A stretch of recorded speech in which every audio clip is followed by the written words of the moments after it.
Assalamualaikum warahmatullahi wabarakatuh.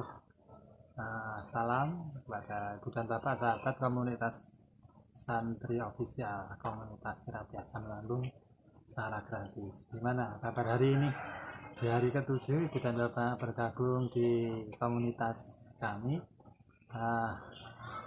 Tentunya sudah ini ya, dari tahap 1, 2, 3, 4, 5, 6 kemarin harus nih sudah action. Kalau belum ada yang di action, nah itu nanti lama sebenarnya. Ibu dan Bapak yang bersahabat komunitas yang berbahagia sehat. Kali ini pada materi terapi yang ke-7 atau materi yang ke-7. Ibu dan Bapak semuanya akan saya bawa ke studi kasus ya, studi kasus dan pemecahannya, studi kasus dan solusinya. Karena banyak di antara teman-teman, sahabat-sahabat yang mengalami asam lambung dan kecemasan berlebih ini, atau biasa dikenal dengan nama anxiety, kecemasan. Nah, itu mengalami sensasi-sensasi yang biasanya dikatakan 1001 rasa sensasi. Nah, ada dari ujung kepala sampai ujung kaki itu merasakan macam-macam sensasi. Dan ada yang macam-macam sensasinya itu. Pagi ini, dari pagi itu ada yang WA ke saya, itu ada yang bilang gini, Pak, kok saya terasa mau kesurupan. Ada yang bilang seperti mau kesurupan, ada yang bilang kok seperti orang mau gila. Ada yang bilang seperti apa istilahnya, macam-macam ya, Ibu dan Bapak semuanya sahabat. Ada yang mau kesurupan, seperti orang gila. Terus saya bilang enggak bakalan gila, asam lambung enggak bikin gila. Kemudian juga enggak akan kesurupan, karena memang asam lambung itu rentan dengan lambung dan psikis ya, pikiran, bukan gila ataupun kesurupan. Ibu dan Bapak semuanya tetap tenang, sikapi dengan positif. Apapun yang dirasakan, sikapi dengan positif. Ya, sedikit satu cerita untuk menginspirasi Ibu dan Bapak semuanya. ada seorang bapak-bapak, kebetulan musim hujan ya, musim hujan.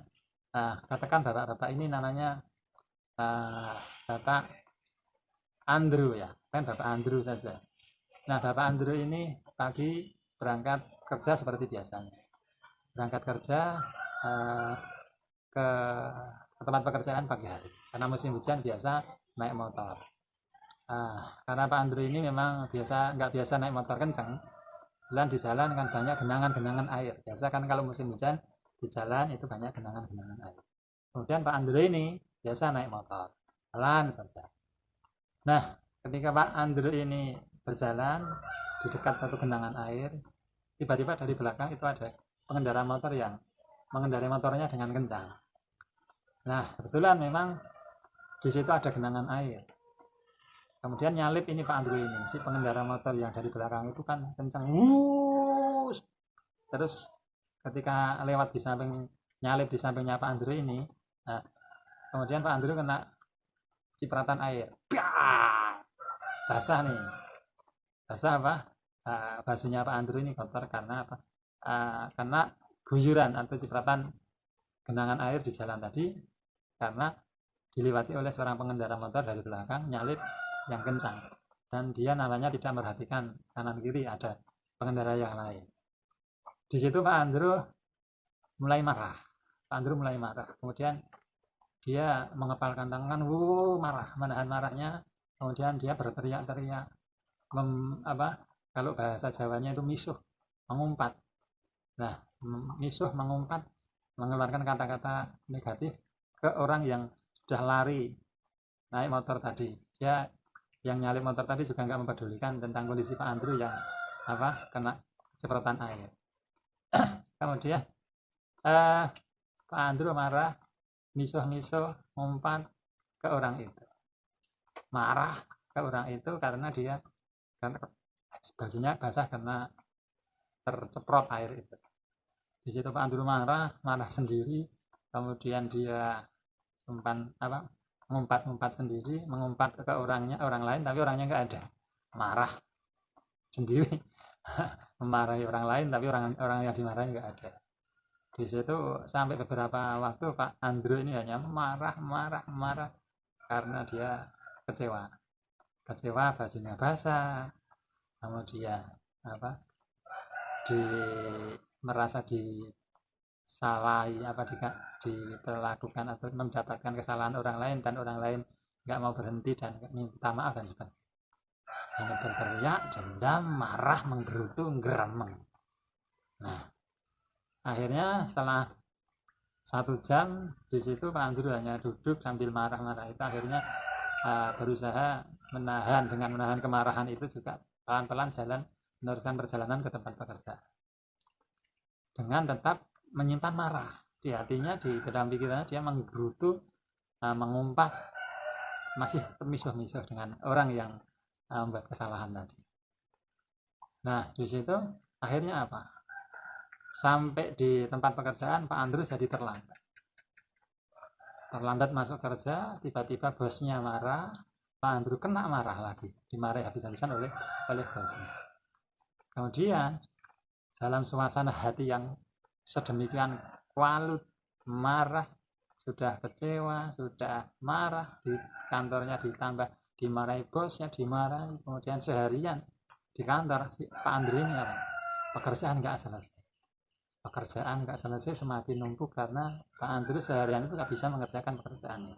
Semakin marah Pak Andrew, pulang kerja dengan kondisi hati marah karena dendam dengan orang di jalan tadi, marah, kecewa, dimarahi bosnya karena datang terlambat, kemudian pulang kerja terlambat, pekerjaan nggak selesai, sampai rumah dimarahi istrinya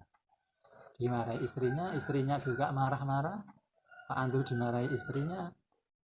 Pak Andrew mau makan, belum ada masakan yang disiapkan oleh istri.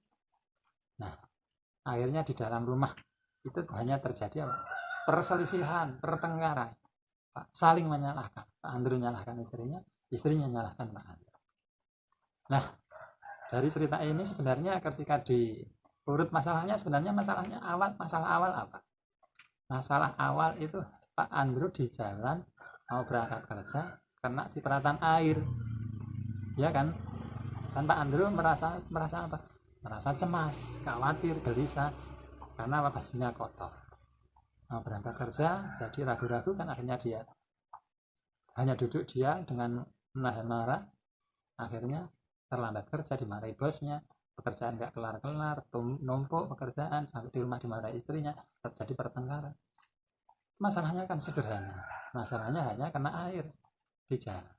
Nah, ibu dan bapak semua, kadang kawan-kawan, sahabat-sahabat komunitas di komunitas santri ofisial itu juga banyak yang mengalami hal demikian, mengalami kecemasan kecil, kejadian kecil, tapi ditanggapi dengan yang berlebihan, ditanggapi dengan kekhawatiran, ditanggapi dengan kecemasan yang berlebihan, ya kan? Nah, coba dibayangkan ketika Pak Andrew ini tadi kena guyuran air, biur, tapi Pak Andrew mensikapinya begini. Ketika kena air tadi, Pak Andrew mensikapinya, alhamdulillah, ya Allah, saya kena ceprotan air, baju saya basah, ya Allah, alhamdulillah, berarti Engkau mau memberikan rezeki hari ini kepadaku, ya Allah, memberikan rezeki lebih hari ini kepadaku, ya Allah. 500.000 ini jelas ini. Pertanda ini dapat rezeki ini 500.000 ini. Nah, coba kalau Pak Andrew mensikapinya seperti ini, yang akan didapatkan apa? Pak Andrew menerima kejadian kena air itu dengan syukur, alhamdulillah, disikapi bahwa nanti Pak Andrew itu justru akan mendapatkan kenikmatan rezeki tambahan dari Allah. Nah, ketika Pak Andrew meneruskan perjalanan, dia sampai kantor juga tidak terlambat. Nah, sampai kantor itu justru disambut oleh bosnya dengan senyuman, dengan salam, dan dikasih ucapan selamat, dan dikasih bonus karena pekerjaan-pekerjaannya yang sukses, pekerjaan-pekerjaannya yang baik, disiplin. Akhirnya dia dikasih bonus uang 500.000. Akhirnya Pak Andrew bisa bergembira, pekerjaan hari itu selesai tuntas, pulang juga tepat waktu, istrinya menyambut dengan ramah gembira, dan masakan sudah disediakan. Nah, ini akan bisa terjadi ketika Pak Andrew pas saat kena air itu mensikapinya dengan bersyukur, alhamdulillah. ini adalah pertanda mau dapat rezeki ini 500.000 ini dapat rezeki tambahan, itu akan terjadi seperti itu. Karena apa? Masa apa seperti itu lah ya? Karena apa? Dalam satu hukum tarik menarik pikiran itu ada yang namanya hukum law of attraction, tarik menarik, hukum tarik menarik pikiran. Kenapa? Ketika pikirannya itu gelisah, kecewa, marah, gundah gulana, maka kedepannya di waktu yang seterusnya itu juga yang akan dialami adalah gelisah, gundah gulana, kecewa, dan marah. Namun ketika yang di dalam pikirannya itu, ketika ada sesuatu disikapi dengan bersyukur, dengan positive thinking, husnudzon, dalam pikirannya itu memikirkan sesuatu yang baik, yang bagus, justru dapat rezeki dan iman. Itu dalam hukum law of attraction, tarik menarik pikiran ini juga akan menarik hal-hal yang baik, hal-hal yang menyenangkan, hal-hal yang membahagiakan. Seperti itu. Nah, contoh saja mungkin ibu dan bapak semuanya sebenarnya sudah pernah mengalami. Ketika ibu dan bapak pagi hari anaknya bangun siang, ibu marah-marah, bapak marah-marah, ya kan, disuruh mandi nggak mau, disuruh sarapan pagi nggak mau, ibu bapak marah-marah, ya. Kemudian semakin marah, ini yang mau bersihkan siapa, ini lantai masih kotor, pakaian masih nggak teratur, ya kan. Kalau di Jogja bahasanya pating kelumbruk, nah masih berserakan, ini saya masih ini sama yang ngerjakan. Nah, disikapi dengan repot, dengan susah, dengan gelisah, ya kan. Akhirnya apa yang terjadi? Masak nggak selesai, anak nggak sarapan, pakaian masih berserakan, ya nggak?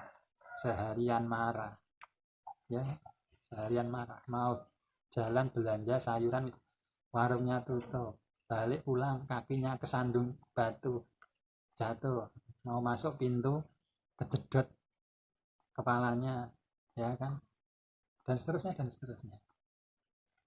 Ibu dan bapak semua, pikiran kalut, pikiran gelisah, pikiran negatif akan memancing, menarik kejadian yang buruk, yang negatif, yang seperti itu pula. Maka dari itu ibu dan bapak semuanya positifkan pikiran.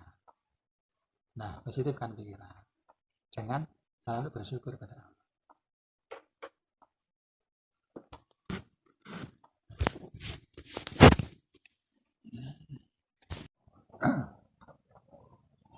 Demikian ya ibu dan bapak sahabat komunitas yang dimuliakan Allah.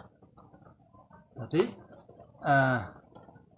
bagaimana ketika bapak ibu semuanya mengalami sensasi, ya kan? Jadi studi kasus pertama pada materi ke-7 ini adalah bagaimana ketika bapak ibu semuanya mengalami sensasi, apapun itu sensasinya, baik sensasinya yang muncul itu takut, cemas, kemudian panik, ya kan, takut mau keluar rumah, takut mau ke masjid, kemudian takut mau ke pasar, takut mau bekerja, takut di rumah sendiri, cemas, panik dan sebagainya, kepala keliengan, mata kabur pandangan, kemudian dada terasa berat, nafas berat, pundak kaku, nah ya kan, apalagi perut belabak keras, babi susah, kaki kebas-kebas, tangan kebas-kebas, kaki terasa linu, terasa, kalau orang Jogja mengatakan keju, kemudian seluruh tubuh rasanya tidak nyaman, perut mual-mual, perih, keliengan, apalagi itu semua adalah sensasi. Nah, secara umum ibu dan bapak semuanya ketika mengalami sensasi, apapun itu sensasinya yang dirasakan, dilakukan dengan sikap bersyukur kepada Allah, disikapi dengan positif. Tenang saja, Allah itu maha baik, Allah itu maha baik, Allah itu maha baik. Allah itu akan memberikan satu kenikmatan kepada hambanya dengan cara Allah, bukan dengan cara kita, ya. Allah itu memberikan kenikmatan itu dengan cara Allah. Mensikapi sensasi dengan bersyukur, dengan berpositif thinking kepada Allah, sesuai kaidah dalam kaidah Islam Muslim. Kemudian untuk kawan-kawan kita yang beragama lain, Nah, silakan cari rujukan, saya nggak tahu ya. Tapi kalau dalam kaidah muslim ada kaidah seperti ini. Ana inda dzanni abdi. Ana, Allah, itu adalah sesuai apa yang diprasangkakan oleh hambanya. Ketika hamba mensikapi itu dengan negatif, dengan cemas, dengan buruk sangka, maka itulah yang akan didapatkan. Ketika ibu dan bapak semua, sahabat semua mensikapi satu sensasi pusing, pening, keliengan, perih, mual, dan sebagainya, itu disikapi dengan negatif. Wah, ini pasti gini, pastinya akan terjadi gini, nanti mati dan sebagainya. Disikapi dengan negatif, maka yang akan didapatkan ya negatif. Namun ketika ibu dan bapak semuanya saat merasakan sensasi apapun itu, ditanggapi, diterima dengan positif. Alhamdulillah, alhamdulillah ya Allah, terima kasih ya Allah. Ketika saat merasakan cemas, keriangan, dada berat, nafas tidak lega, perut mual-mual, disikapi dengan apa? Disikapi dengan positif, bersyukur, alhamdulillah. Di balik kejadian itu, ibu dan bapak semuanya meyakinkan diri bahwa itu yang terjadi, itu sensasi itu adalah satu tanda ibu dan bapak, sahabat semua akan mendapatkan nikmat yang lain dari Allah. Contoh gini, alhamdulillah ya Allah, perut saya mual, kepala saya kelingan, mata saya kabur-kabur pandangannya, ya Allah, terima kasih ya Allah, saya yakin hari ini saya akan mendapatkan uang 500.000 ya Allah, nikmat darimu ya Allah, ini tandanya ya Allah, terima kasih ya Allah. Nah, kita positif, mensikapinya positif, maka yakin saja hari itu ibu akan mendapatkan uang 500.000. Nah, yakin saja, disambut dengan syukur, disambut dengan rasa baik sangka dengan Allah. Nah, berbaik sangka kepada Allah. Ketika pikiran kita itu berprasangka baik, berprasangka mau mendapatkan rezeki, maka yang akan terjadi ya seperti itu. Namun ketika yang diprasangkakan itu nanti akan pingsan, yang diprasangkakan, yang disangkakan itu nanti akan nggak enak badan, ya yang terjadi ya seperti itu. Bapak memperkuat pikiran ibu dan bapak memperkuat keyakinan dalam diri sendiri untuk terjadi apa yang ada di dalam pikiran ini. Maka harus apa? Harus dirubah sudut pandangnya. Saya juga belajar merubah sudut pandang seperti itu. Apapun yang terjadi selama ini harus diganti sudut pandangnya. Nah, gitu ya. Merasa takut, cemas, kok gini ya? Kok rasanya gini ya, pikirannya gelisah, ketakutan. Langsung saja ambil posisi tenang, rileks, duduk kayak gitu. Pejamkan mata, tarik nafas.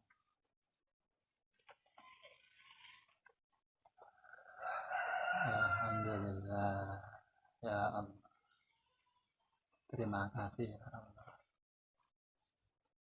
hari ini Engkau telah memberi tanda ya Allah bahwa saya akan mendapatkan rezeki 500.000. Ini tandanya darimu ya Allah, terima kasih, terima kasih. Ini tandanya ya Allah, terima kasih. Tandanya ini sudah datang ya Allah, terima kasih. Saya menyambut rezekimu ini, nikmatmu ini dengan ucapan syukur padamu ya Allah. Terima kasih ya Allah, saya mendapatkan rezeki uang 500.000 hari ini. Terima kasih ya Allah. Nah, sikapi dengan seperti itu ibu dan bapak semua. Apapun rasanya, apapun sensasi yang muncul. Ya. Jadi sikapi dengan positif, husnudzon sama Allah. Karena tadi apa yang akan terjadi itu adalah sesuai prasangka hamba. Jika prasangkanya baik, yang ada yang terjadi baik. Gitu ya, ibu dan bapak semuanya. Rubah sudut pandang, positifkan pikiran, positifkan pikiran, positifkan pikiran, husnudzon sama Allah. Sehat, sehat, sehat, sehat. Amin ya rabbal alamin. Sampai jumpa di materi yang ke-8 besok. Studi kasus yang lain khusus mengupas kepala keriangan dan solusinya di materi ke-8. Semoga bermanfaat. Saya akhiri. Wassalamualaikum warahmatullahi wabarakatuh.